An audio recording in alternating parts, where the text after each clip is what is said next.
Bismillahirrahmanirrahim. Assalamualaikum warahmatullahi wabarakatuh. Innal hamdalillah nahmaduhu wa nasta'inuhu wa nasta'dihi wa nastaghfiruh wa na'udzu billahi min syururi anfusina wa sayyiati a'malina. Man yahdihillahu fala mudilla lahu wa man yudlil fala hadiya lahu. Asyhadu an la ilaha illallah wa asyhadu anna Muhammadan abduhu wa rasuluh. Allahumma shalli ala Muhammad wa ala alihi wa sahbihi ajmain, amma ba'du. Sahabat-sahabat sekalian, di kesempatan kali ini saya ingin menyampaikan isi satu buku. Buku ini judulnya At-Thayyibuz Zahar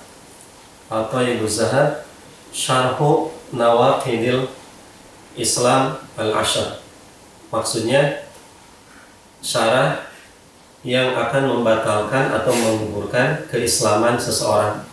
Di buku ini disebut ada 10 amal atau 10 kesalahan, 10 dosa yang jika dilakukan oleh seorang muslim maka keislamannya akan gugur atau akan batal. Maksud dan tujuan kajian kitab ini, sahabat sekalian, ada dua. Pertama, agar kita tahu dosa apa saja yang bisa membatalkan keislaman kita, sehingga kita hati-hati dan kita terhindar dari perbuatan dosa itu. Kemudian yang kedua, maksud dari kajian kitab ini tentang yang membatalkan keislaman seorang, agar kita tidak mudah mengkafirkan orang lain. Sebab dalam agama kita atau manhaj Ahlus Sunnah, bahwa seseorang itu tidak boleh mengkufurkan seorang muslim. Dalam hadis Nabi mengatakan, jika seorang muslim mengkafirkan muslim yang lain, padahal dia adalah muslim atau bukan orang kafir, maka kekafiran itu kembali kepada yang menuduhnya. Jadi itu dua poin yang penting kita ketahui, atau faidah dua hal dari kajian kitab ini, agar kita tidak mengamalkan atau agar kita terhindar dari perbuatan dosa sehingga Islam kita gugur. Kemudian yang kedua, agar kita tidak mengkafirkan atau tidak mudah mengkafirkan orang lain. Baik, sahabat sekalian, jadi buku ini adalah Syarhu Nawaqidil Islam Al-Ashar, penjelasan yang akan membatalkan keislaman 10 yang akan membatalkan keislaman, karangan Muhammad bin Abdul Wahhab At-Tamimi. Pertama ingin saya sampaikan secara singkat dulu ke 10 poin itu, nanti akan saya jelaskan di kitab ini poin-poin yang akan membatalkan keimanan seorang, yang tentu dengan dalil ya.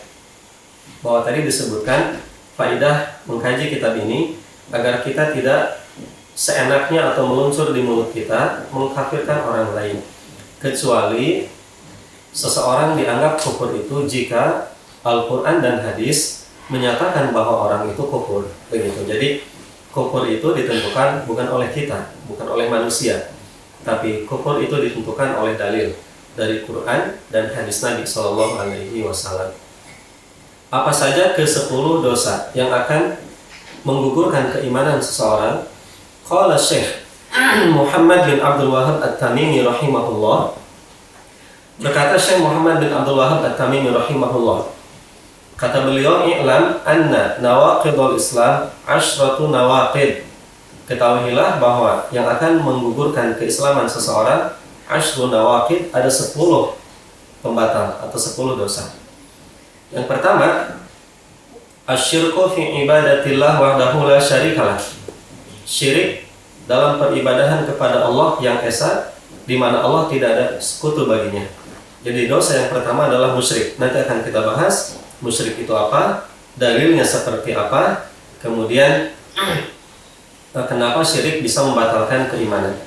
Yang kedua, man ja'ala bainahu wa bainallahi wasa'id. Orang yang menjadikan antara dia dengan Allah perantara, antara hamba dengan Allah, di tengah-tengah ada perantara. Yad'uhum, dia meminta kepada perantara itu. Dia bukan meminta kepada Allah, tapi dia meminta kepada perantara. Kemudian wa yas'aluhumus syafa'ah, dan dia meminta syafaat kepada perantara itu. Wa yatawakkal alaihim, dan dia tawakal, bergantung kepada perantara itu. Jadi dia menjadikan antara dia dengan Allah perantara.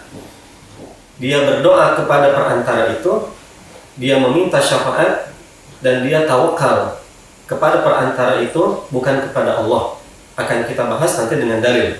Yang ketiga, man lam yukafir al-musyrikin, orang yang tidak mengkufurkan orang musyrik, aw syakka fi kufrihim, atau dia ragu terhadap kekufuran mereka, aw sahhaha mazhabahum, atau dia membenarkan mazhab atau golongannya, kafar ijma'a, para ulama sepakat.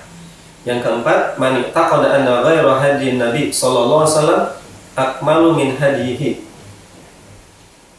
orang yang meyakini bahwa hukum selain petunjuk Nabi sallallahu alaihi wasallam atau selain petunjuk Nabi, selain huda dari Nabi sallallahu, akmalu min hadihi, lebih sempurna daripada petunjuk Nabi. Orang yang meyakini bahwa ada petunjuk yang lebih sempurna daripada petunjuk Nabi sallallahu alaihi wasallam, maka dia keluar dari golongan Nabi sallallahu alaihi wasallam.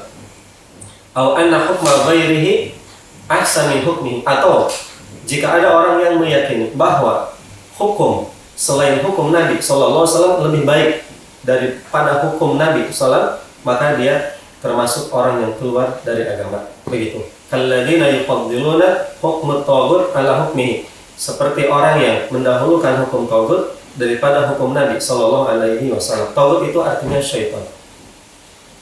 Itu yang keempat. Kemudian yang kelima, sahabat sekalian, dosa yang akan menggugurkan keimanan seseorang, man abghadha syai'an mimma ja'a bihi ar-rasul sallallahu alaihi wasallam, barang siapa yang membenci apa-apa yang dibawa oleh Nabi sallallahu alaihi wasallam. Jadi dia benci terhadap apa yang Nabi bawa, ajaran yang Nabi bawa, walau amila bihi, walaupun dia mengamalkan ajaran itu, tapi dia benci, dia tidak suka, dia tidak menerima, maka dia kufur.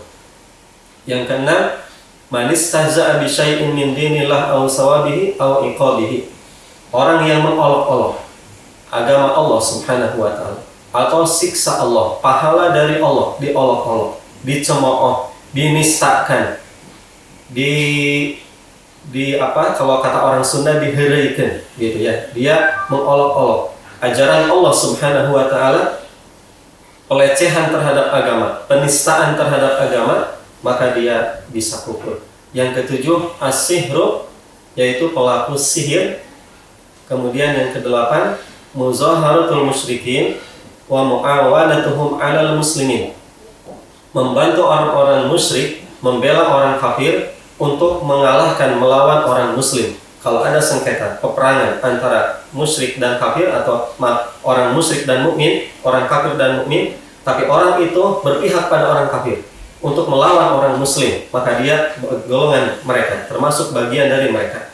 Kemudian yang kesembilan, man i'taqada anna ba'dhan nas la yajibu alaihi ittiba'uhu sallallahu alaihi wasallam, barang siapa yang meyakini bahwa sebagian manusia tidak wajib mengikuti Nabi sallallahu alaihi wasallam, wa annahu yasa'uhu al-khuruj min syari'atihi, dan dia meyakini orang boleh leluasa keluar dari syariat Nabi sallallahu alaihi wasallam, maka dia kufur. Dan yang terakhir, al-i'rad an dinillah, orang yang berpaling dari agama Allah, dia berpaling dari ajaran Allah, la yata'allamuhu, dia tidak mengkaji, dia tidak mempelajarinya, wala ya'malu bihi, dan dia tidak mengamalkan ajaran Allah itu. Itulah ke-10 sahabat sekalian, perbuatan atau amal yang akan menggugurkan iman dan tauhid kita. Mari kita bahas satu-satu. Secara singkat saja saya sampaikan ke-10 dosa tadi dengan dalil. Yang pertama, disebutkan an-naqdul awal, atau pembatal yang pertama adalah asyirku fi ibadatillah wahdahu la syarikalah, syirik dalam ibadah kepada Allah yang esa, tidak ada sekutu bagi Allah Subhanahu wa taala. Pelakunya adalah musyrik, orang yang musyrik. Dalil, sahabat sekalian, bahwa orang yang musyrik akidahnya, imannya batal atau gugur. Allah Subhanahu wa taala berfirman di surat An-Nisa ayat 48. Allah berfirman, a'udzubillahi minasyaitonirrajim, innallaha la yaghfiru an yushraka bihi wa yaghfiru ma duna dzalika liman yasha. Innallaha la yaghfir, sesungguhnya Allah tidak akan mengampuni, an yushraka bihi, orang yang musyrik kepadanya atau Allah dimusyrikan, Wa yaghfiru ma duna dzalika liman yasha. Tapi Allah mengampuni dosa orang selain musyrik kepada orang yang Dia kehendaki. Allah tidak mengampuni dosa. Jadi kalau orang mukmin dosanya diampuni.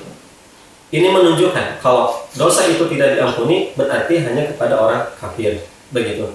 Kemudian di surat Al-Maidah ayat 72, tadi An-Nisa ayat 48, sekarang surat Al-Maidah ayat 72 Allah berfirman, "Innahu man yusyrik billah faqad harramallahu 'alaihi al-jannah wa ma'wahu an-nar wa ma liz-zalimina min ansar."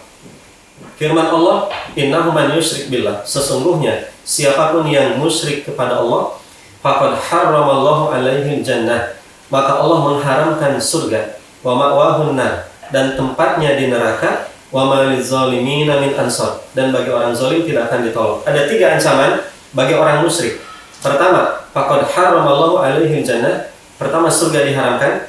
Yang kedua, wa ma'wahu an-nar, tempatnya neraka. Kemudian yang ketiga, wa ma liz-zalimina min ansar, tidak ditolong.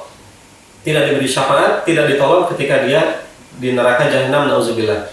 Surga diharamkan, tempatnya neraka, berarti ini bukan bagi orang mukmin, jelas dia kufur. Kemudian yang ketiga, dia tidak akan ditolong. Kalau orang mukmin nanti dapat syafaat dari Nabi SAW, ataupun kalau masuk neraka, nauzubillah, dia tidak kekal, dan surga halal bagi orang beriman. Nah, maka di sini surga haram, berarti dia kufur.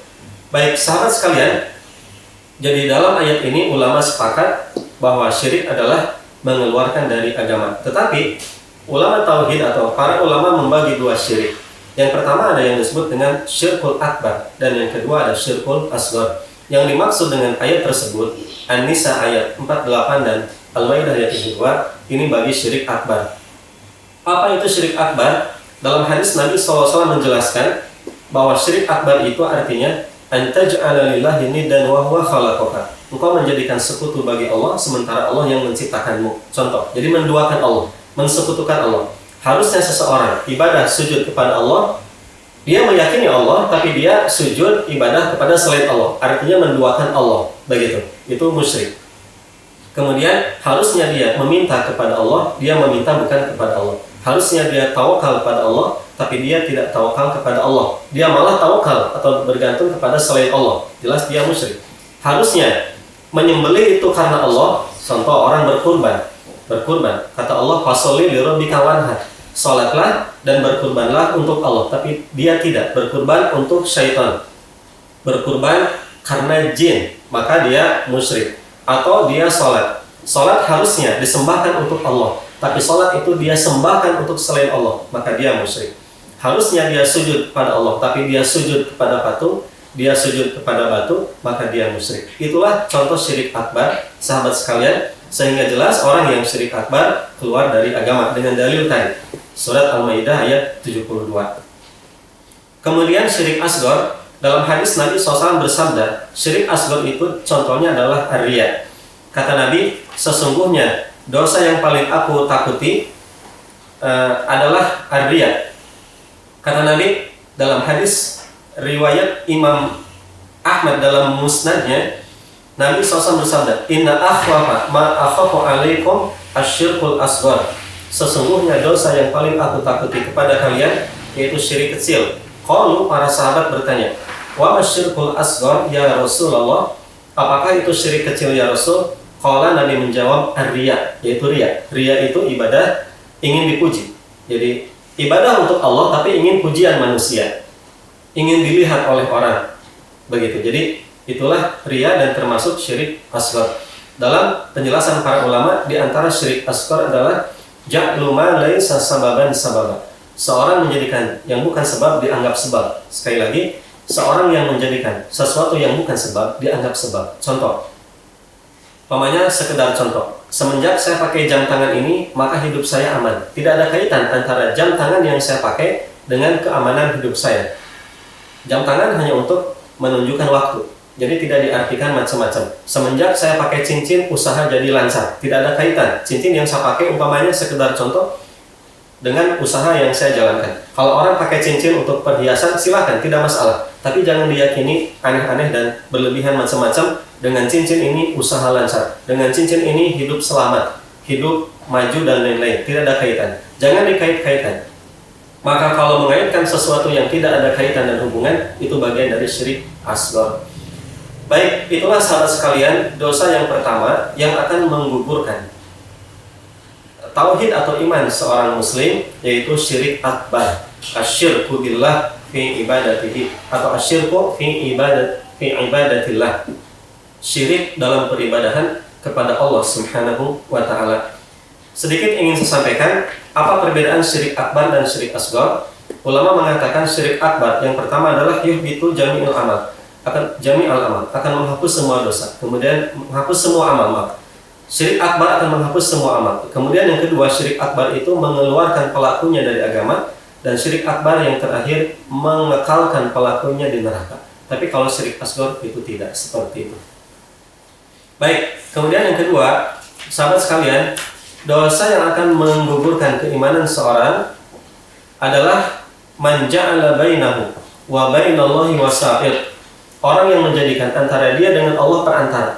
Dia berdoa kepada perantara itu dan dia meminta syafaat kepada perantara itu, kemudian dia tawakal kepada perantara itu, bukan kepada Allah Subhanahu wa taala. Mari kita lihat dalil kenapa pelaku tersebut bisa kufur dan keluar dari agama. Pertama, bahwa berdoa itu wajib kepada Allah. Jadi kita meminta, kita memohon itu hanya kepada Allah, meminta surga, meminta ampunan, meminta rezeki. Tidak ada yang bisa mengampuni kita kecuali Allah. Tidak ada yang bisa memberi rezeki kecuali Allah. Dan surga neraka milik Allah. Jadi tidak boleh meminta kepada makhluk. Begitu. Kita lihat dalil di surat Yunus ayat 106. Allah Subhanahu wa taala berfirman, firman Allah, "Wala tad'u min dunillah." Janganlah engkau berdoa min dunillah, kepada selain Allah. Ma la yanfa'uka wa la yadurruka. Sesuatu itu tidak bisa memberi manfaat kepadamu dan tidak bisa memberi madarat kepadamu. Fa in fa'alta, dan jika engkau melakukan itu, fa innaka idzan minaz zalimin, maka sesungguhnya engkau termasuk orang-orang yang zalim. Jadi zalim jika orang meminta kepada selain Allah. Wa in yamsaskallahu bidurrin fala kashifa lahu. Jika Allah menimpakan kesulitan, tidak ada yang bisa menghilangkan kecuali Dia, kecuali illah wa, kecuali Allah. Wa in yuridka bi khair, dan jika Allah berkehendak kebaikan, fala rada li fadlihi, maka tidak ada yang bisa menolak karunia Allah Subhanahu wa taala. Yusibu bihi man yasha min ibadihi. Allah memberikan hal itu kepada orang yang Dia kehendaki di antara hamba-Nya. Wa huwa al-ghafurur rahim. Dialah pengampun dan Dia penyayang. Ayat ini menunjukkan kalau berdoa itu hanya kepada Allah semata dan tidak boleh menyimpangkan doa kepada selain Allah. Itu dalil yang pertama, bahwa berdoa harus kepada Allah. Dalam ayat lain Allah berfirman, Al-Baqarah 186, "Wa idza sa'alaka 'ibadi anni fa inni qarib ujibu da'watad da'i idza da'an falyastajibu li wa liyu'minu bi la'allahum yarshudun." Firman Allah, jika hambaku meminta kepada engkau, wa idza sa'alaka 'ibadi, jika bertanya kepada engkau jika bertanya kepadamu hambaku anni, tentang aku, fa inni qarib, sesungguhnya aku dekat, kata Allah. Ujibu da'watad da'i idza da'an, aku mengijabah doa yang meminta kepadaku. Jadi Allah mengijabah doa siapapun orang yang meminta kepada Allah. Maka berdoa mutlak hanya kepada Allah Subhanahu wa taala. Jadi jamaah sekalian atau sahabat sekalian, itulah yang pertama, haramnya berdoa bukan kepada selain Allah Subhanahu wa taala. Karena doa adalah ibadah, maka tidak boleh memalingkan atau menyimpangkan ibadah bukan untuk Allah. Kemudian yang kedua, orang itu menjadikan wasilah atau perantara antara dia dengan Allah, berdoa kepadanya, dan yang kedua dia meminta syafaat kepadanya. Sahabat sekalian, harus diyakini oleh kita dalam Al-Quran bahwa syafaat itu milik Allah. Firman Allah, "Qul lillahi syafa'atu jami'an."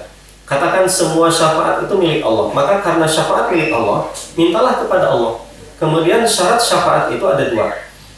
Betul, Nabi SAW diberi lisensi untuk memberikan syafaat, tapi dengan dua syarat. Yang pertama, syafaat itu harus dengan izin Allah.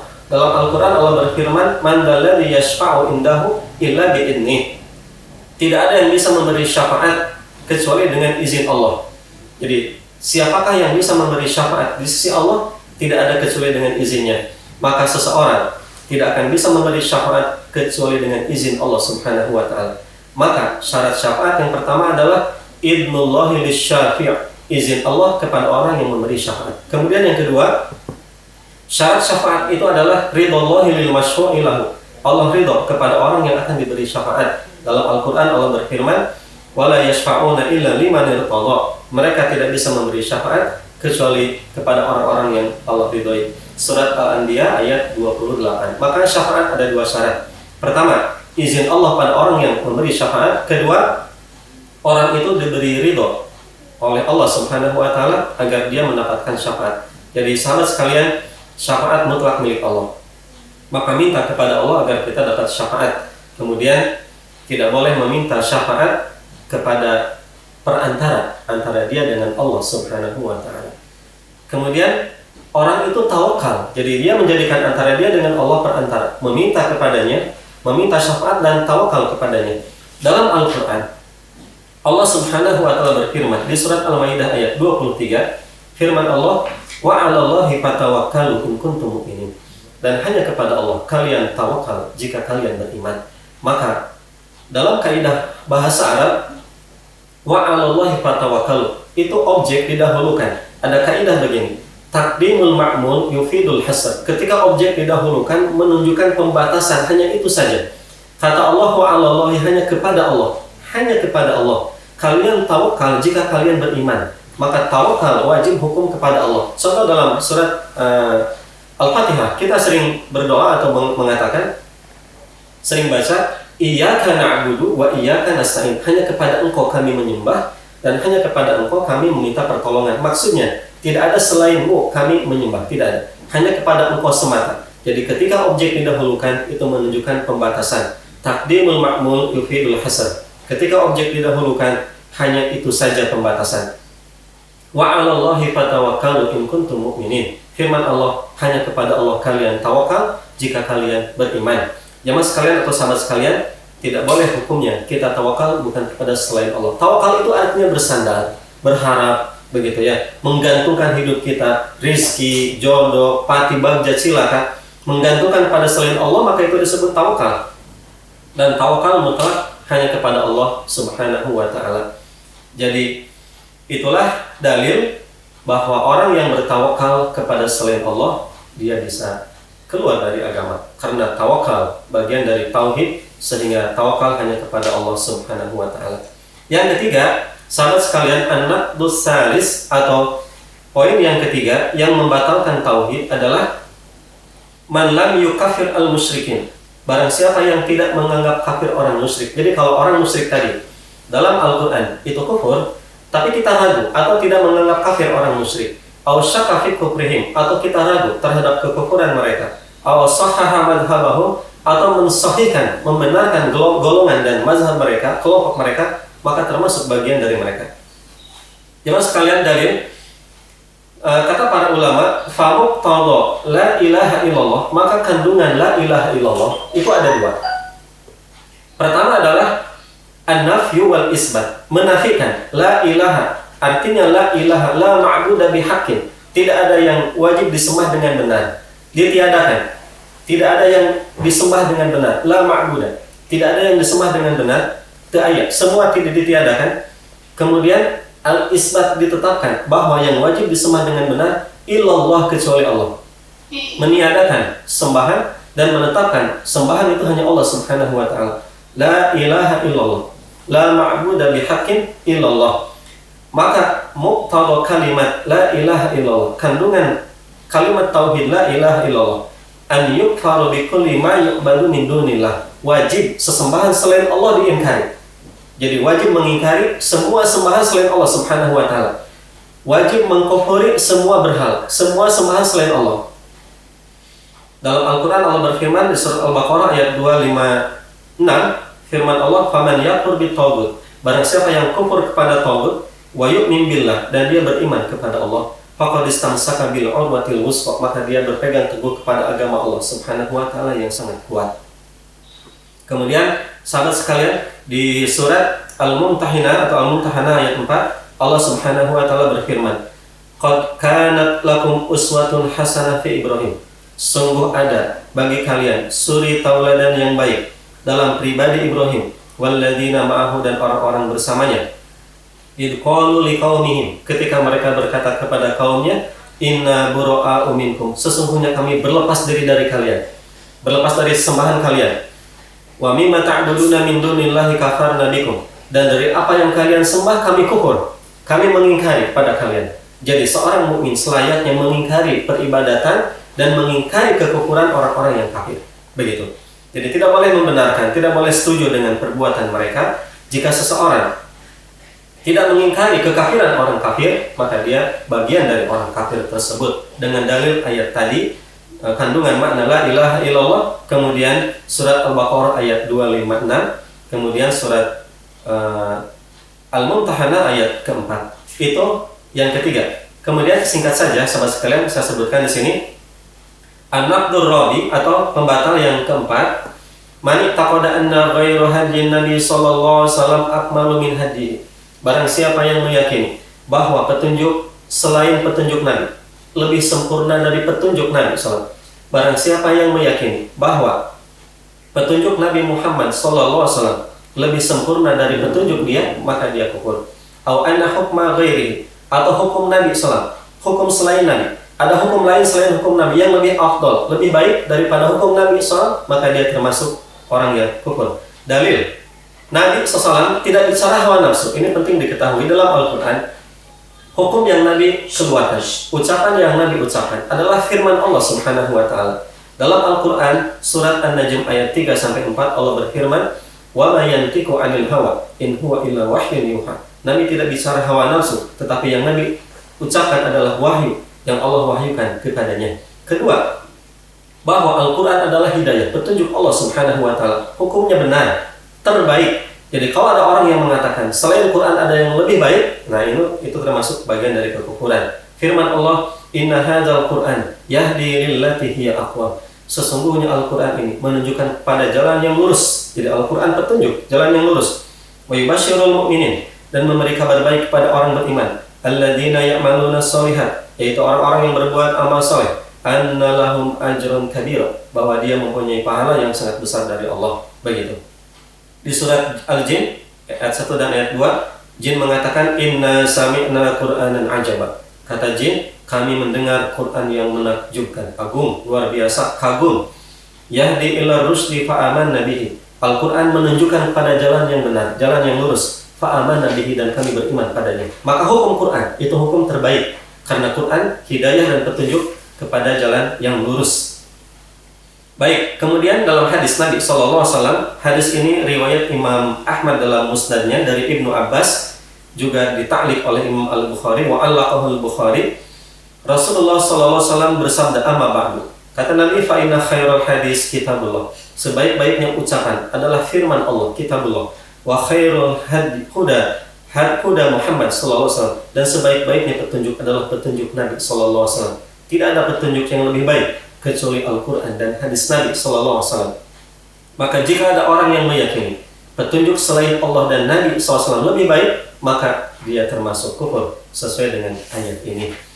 Kemudian sahabat sekalian, yang kelima yang akan membatalkan keimanan seorang adalah man abghada syai'an mimma ja'a bihi ar-rasul sallallahu alaihi wasallam walau amila bihi. Barang siapa yang membenci sesuatu yang dibawa oleh Nabi sallallahu alaihi wasallam walaupun dia mengamalkan sesuatu itu. Dia benci kepada sesuatu yang dibawa oleh Nabi walaupun mengamalkan, tapi dia benci, dia tidak suka, dia tidak ridho, dia tidak ikhlas, begitu. Dia benci terhadap ajaran Muhammad SAW, maka dia kufur walaupun dia mengamalkan, sebab dia terpaksa mengamalkan itu. Naqalal Allamah Syarafuddin Musa Al-Hijawi, menukil Al-Allamah Syarafuddin Muhammad Musa Al-Hijazi rahimahullah al-ittifaq ala anna man abghada syai'an mimma ja'a bihi an-nabi sallallahu alaihi wasallam walau amila bihi fahada yakfur. Kata beliau, ulama sepakat, orang yang benci terhadap ajaran Nabi sallallahu alaihi wasallam walaupun dia mengamalkannya, maka dia kufur. Bahkan kata beliau, wa huwa naw'un min anwa'in nifaq al-i'tiqadi. Itu bagian dari kemunafikan i'tiqadi, akidah dia munafik. Begitu. Allah Subhanahu wa Ta'ala dalam Al-Quran, ini dalil saya sampaikan di surat Muhammad ayat 8-9, Allah Subhanahu wa Ta'ala berfirman, firman Allah, walladzina kafaru fata'san lahum wa adalla a'malahum. Orang kafir celaka mereka wa adalla a'malahum, dan Allah menghilangkan pahala amal mereka. Zalika bi annahum karihu ma anzalallah. Kenapa? Sebab hal itu karena mereka benci apa yang Allah turunkan. Jadi mereka tidak suka dengan apa yang Allah turunkan, maka mereka kufur dan mereka rugi dan amal mereka sia-sia. Fa ahbatu a'malahum, maka Allah menghapus amal mereka. Kemudian di surat Muhammad ayat 28 Allah berfirman, zalika bi annahum ittaba'u ma askhatallahu wa karihu ridwanahu fa ahbatu a'malahum. Zalika bi annahum ittaba'u, hal itu karena mereka mengikuti ma askhatallahu, apa yang membuat Allah murka, wa karihu ridwanahu, dan mereka membenci keridhaan Allah Subhanahu wa taala. Fa ahbatu a'malahum, maka amal mereka sia-sia dan amal mereka hancur. Surat Muhammad ayat 28. Dan itulah yang kelima yang akan menggugurkan tauhid seorang, yaitu benci terhadap ajaran Nabi Muhammad sallallahu alaihi wasallam. Dan yang keenam, man istahza'a bi syai'in min dinillah aw sawabihi aw iqabihi kafara. Barang siapa yang mengolok-olok, melecehkan agama, menghina agama, pelecehan, menistakan agama, begitu ya. Menistakan ajaran Allah Subhanahu wa taala, bercanda dengan ajaran Allah, bercanda dengan pahala dan siksanya, maka dia otomatis kufur. Sahabat sekalian, dalam Al-Qur'an sebagai dalil Allah Subhanahu wa taala berfirman, "Qul, katakan Muhammad, abillahi wa ayatihi wa rasulihi kuntum tastahzi'un." Apakah dengan ayat-ayatnya dan rasulnya? Qul abillahi, apakah dengan Allah, wa ayatihi, dan ayat-ayatnya, wa rasulihi, dan rasulnya, kuntum tastahzi'un, kalian mengolok-olok. Apakah kepada Allah, kepada ayat Allah, kepada Rasulullah kalian bercanda, mengolok-olok? La ta'taziru, kata Allah, jangan sekali-kali kalian minta maaf. Qad kafartum ba'da imanikum, maka kalian kufur setelah kalian beriman. Maka mengolok-olok Allah, mengolok-olok Rasulullah, mengolok-olok ayat Allah, bercanda terhadap agama Allah, maka dia kufur.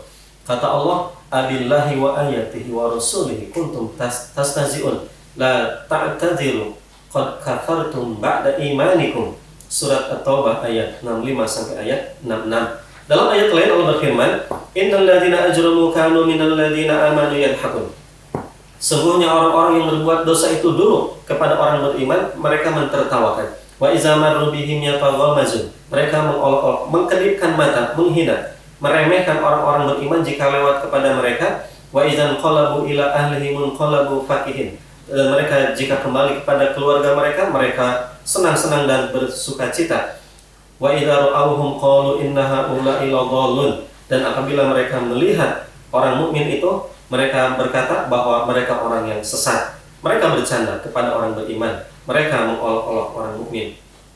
Qala Syekh Sulaiman bin Abdullah rahimahullah, Syekh Sulaiman bin Abdullah berkata, semoga Allah merahmatinya, ajma'al ulama, para ulama sepakat, sahabat sekalian, ala kufri man istahza'a billah wa aw kitabihi aw bi rasulihi aw bi dinihi, bahwa kufur orang yang mengolok-olok Allah Subhanahu wa taala, kitab Allah Al-Qur'an, dan Rasulullah atau agamanya, maka dia kufur. Itu yang keenam. Kemudian yang ketujuh, sahabat sekalian, yang akan membatalkan tauhid atau keimanan seorang mukmin adalah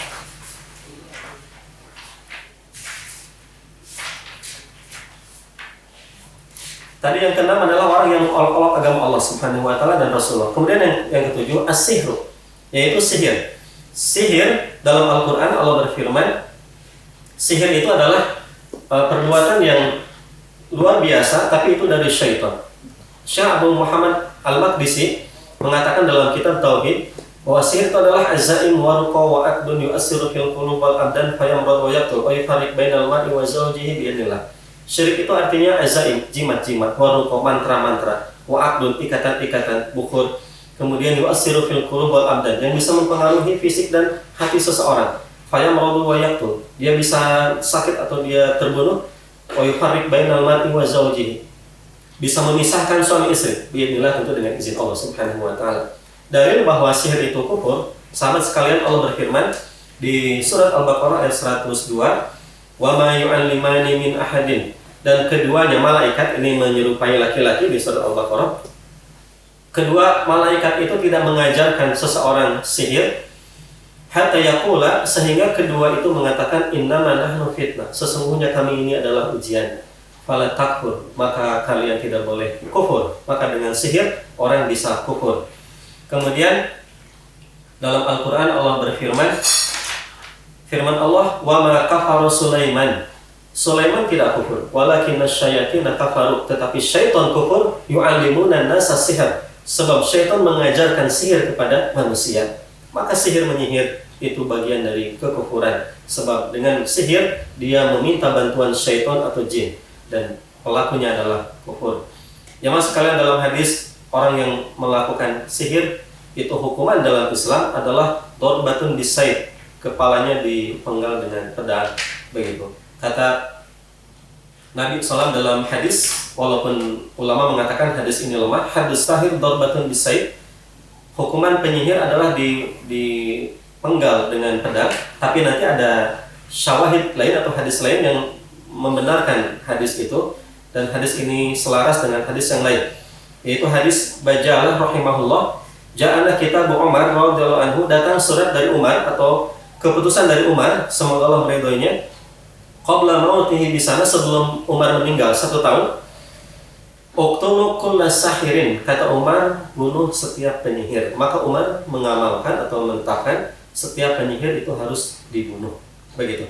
Kemudian sahabat sekalian, yang ke-8, dosa yang akan menggugurkan keimanan seseorang adalah muzaharatul musyrikin, membantu orang musyrik, wa mu'awanatuhum, atau menolong mereka, alal muslimin, untuk mengalahkan orang muslim.